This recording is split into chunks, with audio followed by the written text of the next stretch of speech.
Paddy ప్రొక్యూర్మెంట్లో procure చేయలేదనే complaints రాకోకుండా అధికారులు తగు చర్యలు తీసుకోమని చెప్పేసి కూడా ముఖ్యమంత్రి గారు చాలా స్పష్టంగా చెప్పారని చెప్పేసి మనం చేస్తాం.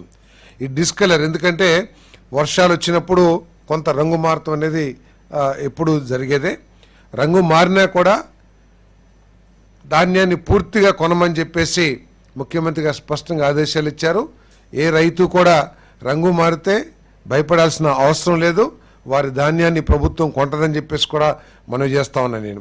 ఒకవేళ లాస్ ఈ వర్షాల మూలంగా లాస్ తక్కువ ఉంటే గనక అది రాష్ట్ర ప్రభుత్వమే భరిస్తుందని చెప్పేసి, అదేవిధంగా పెద్ద ఎత్తున నష్టం ఏదన్నా జరిగి ఉంటే గనక ఈ డిస్కలర్ ద్వారా కానీ వేరే ద్వారా కేంద్ర ప్రభుత్వ సహకారం కూడా తీసుకుని నష్టపరిహారాన్ని అందిస్తామని చెప్పేసి ముఖ్యమంత్రి గారు చెప్పారు. కాబట్టి రైతులకి ఎటువంటి ఇబ్బంది లేకుండా ఈ ప్రభుత్వం అన్ని చర్యలు తీసుకుంటుందని చెప్పేసి మనం చేస్తాను.